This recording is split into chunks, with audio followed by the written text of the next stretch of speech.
الحمدللہ رب العالمین والصلاة والسلام علی رسول اللہ صلی اللہ علیہ وسلم۔ رب اشرح لی صدری ویسر لی امری واحلل عقدۃ من لسانی یفقہوا قولی۔ سبحانک لا علم لنا الا ما علمتنا انک انت العلیم الحکیم۔ رب زدنا علما۔ ان الخیر الحدیث کتاب اللہ وخیر الہدی ہدی محمد صلی اللہ علیہ وسلم۔ سورہ نور ہماری چل رہی ہے اور ہم نے پڑھا تھا کہ زمین پہ چلنے والے ہر جاندار کو اللہ نے پیدا کیا ہے۔ کچھ پیٹ کے بل چلتے ہیں، کچھ رینگ کر یعنی دو پاؤں پہ، کچھ چار پاؤں پہ، سب مثالیں میں نے دی تھی۔ اور جس طرح کی اللہ تعالیٰ چاہتا ہے وہ خلقت پیدا کر سکتا ہے، ٹھیک ہے۔ اور پھر اللہ تعالیٰ نے فرمایا ہم نے نازل کی آیتیں کھول کھول کر بیان کری ہیں اس قرآن میں۔ اللہ ہدایت دیتا ہے جسے وہ چاہتا ہے صراط مستقیم کی۔ اور پھر ہم نے منافقوں کا ذکر پڑھا تھا کہ وہ کہتے ہیں ہم ایمان لائے اللہ اور اس کے رسول پر، اور ہم نے اطاعت کی، پھر اس میں سے ایک گروہ پھر جاتا ہے، ٹھیک ہے۔ اس کے بعد اور نہیں ہے وہ لوگ مومن، ظاہر ہے جو کہتے تو ہیں ہم اللہ اور رسول پر ایمان لائے لیکن اطاعت ہی نہیں کرتے، پھر جاتے ہیں اللہ کی اطاعت سے رسول کی اطاعت پہ۔ تو جب دونوں کی اطاعت سے نکل جائیں گے تو پھر کس میں شمار ہوگا؟ منافقوں میں ہوگا، ٹھیک ہے۔ اور ان میں سے لوگ اعراض کرنے والے ہوتے ہیں، یعنی کہ جب دین کا کوئی کام آ جاتا ہے کہ یہ کام ایسے کرو، دیکھتے ہیں اس میں فائدہ نہیں ہے تو اعراض کرتے ہیں کہ نہیں ہم یہ ایسے نہیں کر سکتے۔ اس کی ڈیٹیل انشاءاللہ آگے آ رہی ہے، پڑھتے ہیں۔ اعوذ باللہ السمیع العلیم من الشیطان الرجیم من ہمزہ ونفخہ ونفثہ۔ وَإِن يَكُن لَّهُمُ الْحَقُّ يَأْتُوا إِلَيْهِ مُذْعِنِينَ۔ اب اللہ فرما رہے ہیں اور اگر ہو ان کے لیے حق تو آتے ہیں اس کی طرف، اس حال میں کہ جلدی حکم ماننے والے ہوتے ہیں۔ یعنی اگر فیصلہ حق پر ہو، ان کے لیے ہو، فائدہ ہو رہا ہو کسی چیز کا، تو کہتے ہیں نہیں نہیں ہم تو دین اسلام پہ چلنے والے ہیں، ہمیں تو اسلام کا دین پسند ہے۔ اور اگر ان کے خلاف جا رہا ہو، نقصان ہو رہا ہو، پیسے کا نقصان ہو رہا ہو، کسی اور چیز کا نقصان ہو رہا ہو، تو پھر کہتے ہیں نہیں ہم یہ فیصلہ ایسے نہیں مانیں گے، ہم عدالت میں جائیں گے، ہم یوں کریں گے، ہم یہ کریں گے، ہم کیس کریں گے۔ بتاؤ، قرآن اور حدیث کو چھوڑ کر کہتے ہیں کہ ہم عدالت میں کیس کریں گے۔ ایک فیصلہ صاف اللہ نے قرآن میں لکھ دیا۔ کتنی بڑی منافقت ہے یہ، یعنی کہ دین اسلام کا لبادہ اس لیے اوڑھا ہوا ہے کہ فائدہ ہو۔ لوگ اس لیے کیا دین اسلام میں آ رہے ہیں کہ فائدہ ہو ان کو مالی طور پہ، جبکہ اسلام لانے کے بعد تو مشکلات اور پریشانیاں آتی ہیں کیونکہ اللہ نے دنیا میں رکھا ہی نہیں ہے اجر۔ ہاں یہ ضرور ہے کہ اللہ تعالیٰ پریشانیاں مشکلات دینے کے ساتھ ساتھ اس انسان کی مدد میں لگا رہتا ہے۔ اللہ تعالیٰ اتنی پریشانی نہیں ڈالتا کہ وہ جو اس سے برداشت نہ ہو، اللہ تعالیٰ اس کی پریشانیوں میں اس کی مدد کرتا رہتا ہے۔ لیکن ہیں مشکلات، کسی کو اللہ اولاد سے آزما رہا ہے، کسی کو کوئی بیوی شوہر سے آزمائی جا رہی ہے، کوئی شوہر بیوی سے آزمایا جا رہا ہے، ٹھیک ہے۔ ماں باپ اولاد سے کہیں آزمائے جا رہے ہیں، اولاد ماں باپ سے آزمائی جا رہی ہے، کسی کو بیماری سے آزمایا جا رہا ہے، کسی کو روزگار سے آزمایا جا رہا ہے، کسی کو نقصان میں آزمایا جا رہا ہے، کسی کو کچھ اور پریشانیوں میں آزمایا جا رہا ہے۔ ہر طریقے سے اللہ تعالیٰ آزماتا ہے۔ یہ تھوڑی ہے کہ فائدہ دیکھو تو دین کی طرف آ جاؤ، یہ تو منافقت ہے، ایسے تو انہی کا ذکر ہو رہا ہے۔ یہ آگے چلتے ہیں انشاءاللہ۔ أَفِي قُلُوبِهِم مَّرَضٌ أَمِ ارْتَابُوا أَمْ يَخَافُونَ أَن يَحِيفَ اللَّهُ عَلَيْهِمْ وَرَسُولُهُ بَلْ أُولَٰئِكَ هُمُ الظَّالِمُونَ۔ اب اللہ فرما رہے کیا ان کے دلوں میں روگ ہے یا انہیں شک کیا یا وہ ڈرتے ہیں اس بات سے کہ ظلم کرے گا اللہ ان پر اور اس کا رسول؟ نہیں بلکہ یہی لوگ ظالم ہیں۔ یعنی یہ بتا رہے ہیں اللہ تعالیٰ اس میں، کیا وہ لوگ ڈرتے ہیں کہ اگر ہم قرآن اور حدیث کی بات مانیں گے تو ہمیں نقصان ہو جائے گا، یا ہمارے ساتھ زیادتی کی جائے گی، ہمارے ساتھ ظلم کیا جائے گا، کہ اللہ ظلم کرے گا قرآن کی بات مانیں گے، یا حدیث میں نبی صلی اللہ علیہ وسلم نے کچھ فرمایا تو نبی صلی اللہ علیہ وسلم کی طرف سے ظلم ہے، نعوذ باللہ وہ۔ اللہ فرما رہے ہیں نہیں بلکہ یہی لوگ ظالم ہیں، اصل ظلم تو وہ خود اپنے آپ کے اوپر کر رہے ہیں۔ بیٹا دیکھو، دین میں مشکلات تو ہیں، پریشانیاں ہیں، آتی رہتی ہیں جاتی رہتی ہیں، ہر آسانی کے ساتھ مشکل بھی ہے، پھر مشکل کے بعد آسانی ہے، پھر مشکل ہے پھر آسانی ہے، لیکن جو اس دین سے نکل جائے، منافق ہو جائے، تو اس کے لیے پھر دنیا میں تو شاید وہ کچھ پالے، لیکن آخرت میں تو بالکل بھی کچھ نہیں ہو اس کے لیے۔ ٹھیک ہے، آگے چلتے ہیں انشاءاللہ۔ إنما كان قول المؤمنين إذا دعوا إلى الله ورسوله ليحكم بينهم أن يقولوا سمعنا وأطعنا وأولئك هم المفلحون۔ اب اللہ فرما رہے ہیں بس ہے بات مومنوں کی، اب منافقوں سے مومنوں کی بات اللہ فرما رہے ہیں، کیا کہ جب وہ بلائے جاتے ہیں اللہ کی طرف اور رسول کی طرف تاکہ وہ فیصلہ کریں ان کے درمیان، یعنی جب مومنوں سے کہا جاتا ہے اور قرآن اور حدیث سے ہم فیصلہ کرتے ہیں کسی بھی معاملے کا، کسی بھی بات کا، نماز کے طریقوں کا، حج کے طریقے کا، عمرے کے طریقے کا، روزوں کا، وراثت کا، وصیت کا، نصیحت کا، تعلیم کا، لباس کا، کھانے پینے کا، اٹھنے بیٹھنے کا، روزگار کا، کہ آؤ قرآن اور حدیث سے ہم دیکھتے ہیں کہ ہمیں کیسے زندگی گزارنی چاہیے، تو مومن کیا کرتے ہیں کہ وہ کہتے ہیں ہم نے سنا اور ہم نے اطاعت کی اور یہی لوگ ہیں فلاح پانے والے۔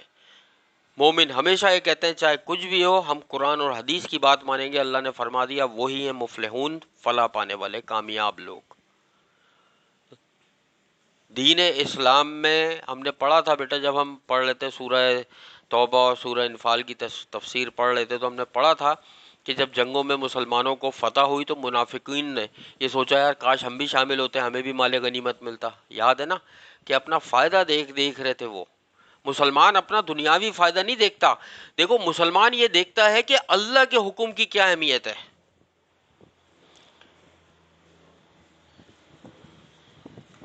وہ جو بادشاہ تھا محمود، وہ ایاز کو بڑا پسند کرتا تھا، اس کا غلام تھا ایاز، اور پورے درباری، حالانکہ وہ غلام تھا، سارے درباری، اس کے سارے وزیر، اس کے گورنر، اس کے سارے جو لوگ تھے بڑے بڑے عہدوں والے بادشاہ کے، سب اس غلام سے نفرت کرتے تھے کہ یار یہ بادشاہ کا اتنا خاص کیوں ہے، نفرت کا۔ اچھا بادشاہ کو یہ بات پتا تھی کہ میں جو اس غلام کو اتنی اہمیت دیتا ہوں یہ لوگ مجھ سے نفرت کرتے ہیں۔ ایک دفعہ دربار لگا ہوا تھا، بادشاہ نے غلام کو بلایا، پورا دربار لگا، گورنر، سارے وزیر سب بیٹھے ہوئے تھے۔ بادشاہ نے ایک دربان سے کہا جاؤ مال خانے میں جاؤ اور وہاں سے میرا سب سے قیمتی ہیرا جو ہے نا وہ نکال کے لے کر آؤ، جو مجھے اپنی جان سے بھی زیادہ پیارا ہے، قیمتی ہیرا ہے، سب سے قیمتی ہیرا۔ تو دربان جاتا ہے، وہ اس بادشاہ کے خزانوں میں سے ایک بڑا سا ہاتھ میں چمکتا ہوا قیمتی ترین ہیرا لے کر آتا ہے جو بادشاہ کو بہت عزیز تھا۔ بادشاہ اس کو ایک گورنر کو دیتا ہے اور گورنر سے کہتا ہے اس کو زمین پہ مارو اور توڑ دو۔ گورنر ایک دم سکتے میں آ جاتا ہے، یہ بادشاہ کیا کہہ رہا ہے؟ گورنر کہتا ہے نہیں بادشاہ سلامت، یہ تو آپ کو اتنا پیارا ہے، اتنا عزیز ہے، میں یہ جرت نہیں کر سکتا۔ بادشاہ دوسرے گورنر کو دیتا ہے، تیسرے کو، وہ بھی یہ کہتا ہے، وزیروں کو دیتا ہے، وہ بھی یہ کہتے ہیں کہ بادشاہ سلامت آپ کی قیمتی چیز کو ہم نہیں توڑ سکتے، جو آپ کو پسند ہے وہ چیز کیسے خراب کر دیں۔ سب سے جب پوچھ لیتا ہے پھر ایاز کو بلاتا ہے اور اس کو دیتا ہے بادشاہ وہ ہیرا، اور ایاز سے کہتا ہے کہ اس کو زمین پہ مارو اور چکنا چور کر دو۔ ایاز ایک لمحے کے لیے بھی کچھ نہیں سوچتا، ہیرا اٹھاتا ہے اور زور سے زمین پہ مارتا ہے اور چکنا چور ہو جاتا ہے۔ سارے درباری، گورنر، وزیر خوش ہو جاتے ہیں کہ اب تو ایاز گیا، اب تو بادشاہ سلامت اس کو تہہ خانے میں ڈلوا دیں گے اور ہماری جان چھٹی، جو ہم نہیں کر پائے وہ اس نے اپنے پیروں پہ خود ہی کلاڑی مار دی۔ بادشاہ جب یہ دیکھتا ہے اور بادشاہ ایاز سے پوچھتا ہے پھر کہ تم نے یہ کیوں توڑا، تمہیں پتہ ہے کتنا قیمتی ہیرا ہے، مجھے کتنا عزیز تھا؟ تو ایاز کہتا ہے بادشاہ سلامت میرے نزدیک اس ہیرے سے زیادہ آپ کی بات کی اہمیت ہے۔ اس سے زیادہ میرے لیے کوئی چیز عزیز نہیں ہے کہ آپ نے بول دیا اس ہیرے کی لاکھوں کروڑوں ایسے ہیرے آپ کی ہر بات پہ قربان کر سکتا ہوں میں. بادشاہ خوش ہو جاتا ہے اور تمام وزیر اور گورنر کے منہ لٹک جاتے ہیں. یہ مثال صرف اس لیے دی کہ دیکھو ہمیں اللہ اور رسول کی بات کو اہمیت دینی چاہیے. ہمیں نہیں دیکھنا چاہیے مکانوں میں سے حصہ چلا گیا، ہمیں نہیں دیکھنا چاہیے کہ ہمارا کاروبار بند ہو رہا ہے ہم آرام سے رک جائیں، ہمیں نہیں دیکھنا چاہیے کہ اگر ہم 2 نمبری کر رہے ہیں اور نوکریوں میں ترقیاں مل رہی ہیں ہمیں رک جانا چاہیے. بھاڑ میں گئی ایسی ترقیاں، بھاڑ میں گیا ایسا پیسہ. ہمارے نزدیک اہمیت ہونی چاہیے اللہ اور رسول کے فرمان کی. اسی لیے اللہ نے فرمایا مومنوں کی یہ شان ہوتی ہے کہ جب ان سے کہا جاتا ہے کہ آؤ فیصلہ کریں اللہ اور رسول کے فرمان سے تو وہ کہتے ہیں سمعنا و اطعنا، ہم نے سنا اور اطاعت کی. اور اللہ نے فرما دیا یہی لوگ ہیں کامیاب. اللہ سے دعا ہے اللہ تعالی ہم سب کو انہی لوگوں میں شامل کرے. ومن يطع الله ورسوله ويخشى الله ويتقه فأولئك هم الفائزون.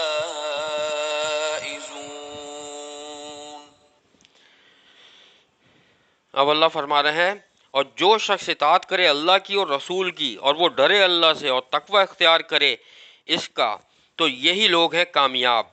یعنی ایک تو پہلے اللہ تعالیٰ نے فرمایا کہ وہ فلاح پانے والے ہیں، پھر اللہ تعالیٰ نے اس کی اور تشریح کری کہ جو بھی شخص اگر بعد میں بھی کوئی ایمان لے کر آیا یا وہ منافقوں میں سے بھی اگر کوئی صحیح معنوں میں توبہ کر لے اور جو شخص بھی اس بات پر راضی ہو جائے کہ ہر بات کا فیصلہ اللہ کی کتاب سے اور نبی صلی اللہ علیہ وسلم کی حدیث سے کیا جائے گا، اللہ رسول کی بات کو ہر صورت میں مانا جائے گا اور اللہ سے ڈرا جائے گا، ٹھیک ہے، تقوی اختیار کرے گا وہ، تو یہی لوگ ہیں کامیاب.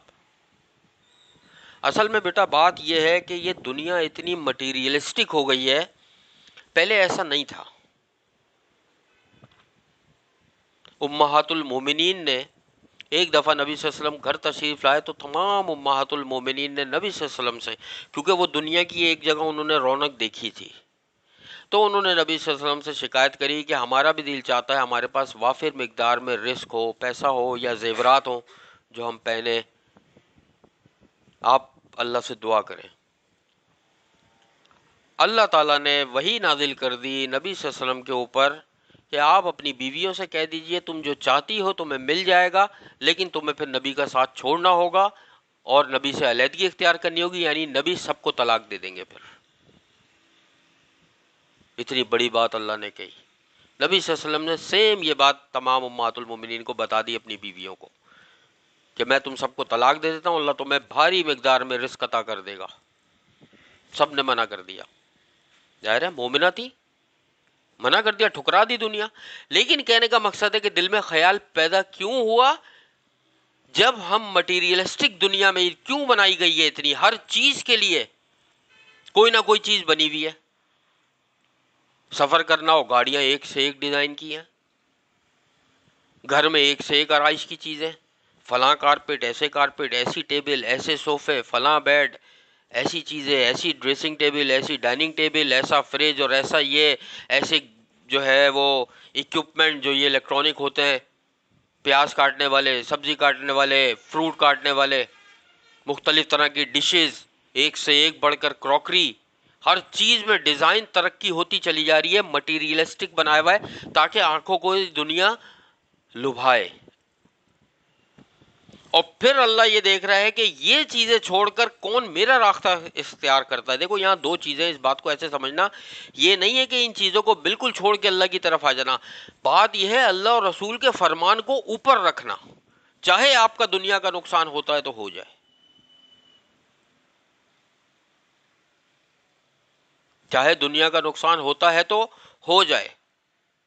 اور لوگ ابھی کیا کرتے ہیں کہ چاہے دین کا نقصان ہو جائے دنیا نہ جانے پائے، ہمیں 100 روپے کا اگر جھوٹ بول کے کہیں سے فائدہ ہو رہا ہے نا بس حاصل کر لو، مال میں ملاوٹ کر کے کوئی فائدہ حاصل ہو رہا ہے حاصل کر لو. کتنی عجیب بات ہے. ہم لوگوں کو اسٹیپ لینا چاہیے، جب ہم قرآن پڑھ رہے ہیں، حدیث پڑھ رہے ہیں تو ہمیں اس کے مطابق عمل کرنا چاہیے. بہت سارے ایسے معاملات ہوتے ہیں کہ لوگ آپ کے خلاف کھڑے ہوں گے، آپ کو نہیں دیکھنا ہے اللہ اور رسول کی فرما برداری. ہاں بدتمیزی کسی سے نہیں کرنی ہے، گالم گلوچ کسی سے نہیں کرنا ہے، لہجہ اپنا خراب کسی سے نہیں کرنا ہے. آپ کو صرف یہ کہہ دینا ہے کہ ہم اللہ اور رسول کی اطاعت کرنے والے ہیں. ہمیں جو قرآن اور حدیث سے ہمیں پتہ چلے گا، جو فیصلہ اللہ اور رسول نے کیا ہے قرآن و حدیث میں، ہم اس کے مطابق اپنے فیصلے کریں گے. یہ مٹیریلسٹک دنیا ہے.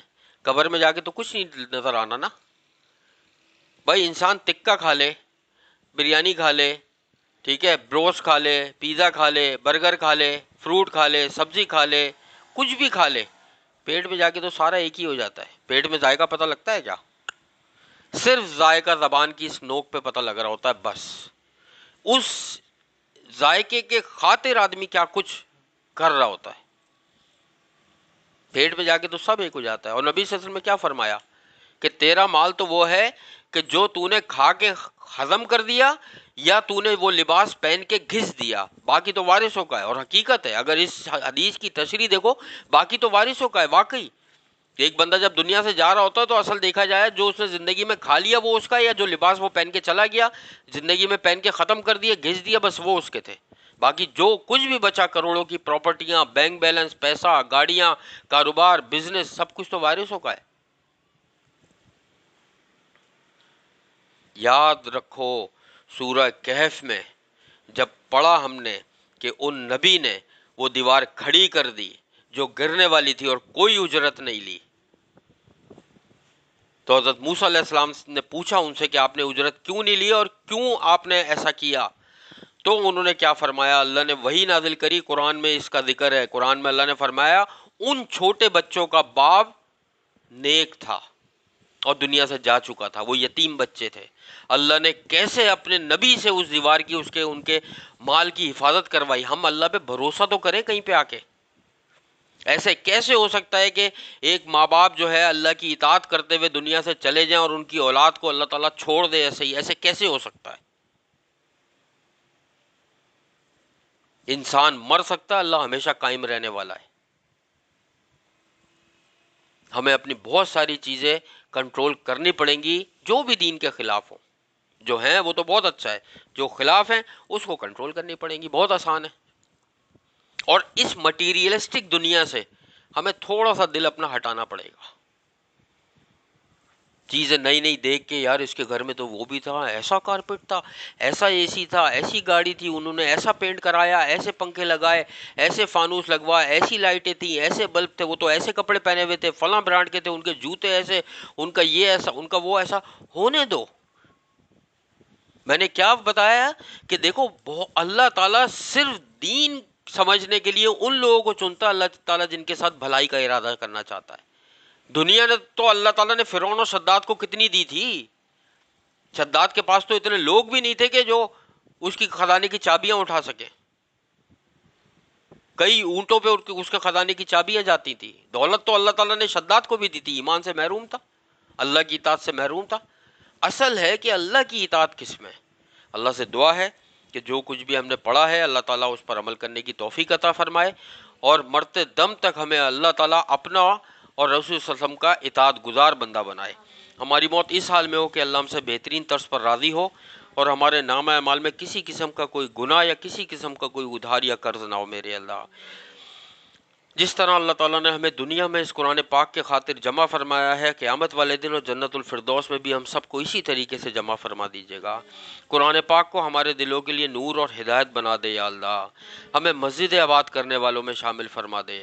اے اللہ تو ہمیں اپنے شکر گزار اور عبادت گزار بندوں میں شامل فرما دے.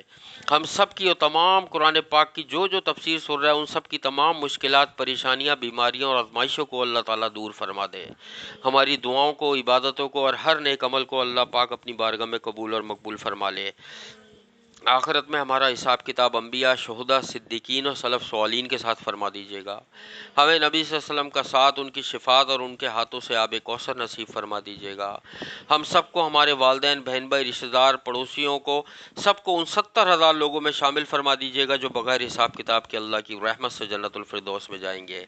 اللہم انا نسألوک الہدی والتقی والعفاف والغنی رب ارحمہما کما ربیانی صغیرا. اللهم إني أعوذ بك من زوال نعمتك وتحويل عافيتك وفجاءة نقمتك وجميع سخطك. رب إني لما أنزلت إلي من خير فقير ولم أكن بدعائك رب شقيا. اللهم إنا نسألك الجنة الفردوس وقنا عذاب النار. اللهم إنا نسألك الجنة الفردوس وقنا عذاب النار. اللهم إنا نسألك الجنة الفردوس وقنا عذاب النار. ربنا تقبل منا إنك أنت السميع العليم وتب علينا إنك أنت التواب الرحيم. سبحان الله عما يصفون وسلام على المرسلين والحمد لله رب العالمين. سبحانك اللهم وبحمدك نشهد أن لا إله إلا أنت نستغفرك ونتوب إليك. السلام علیکم ورحمۃ اللہ وبرکاتہ.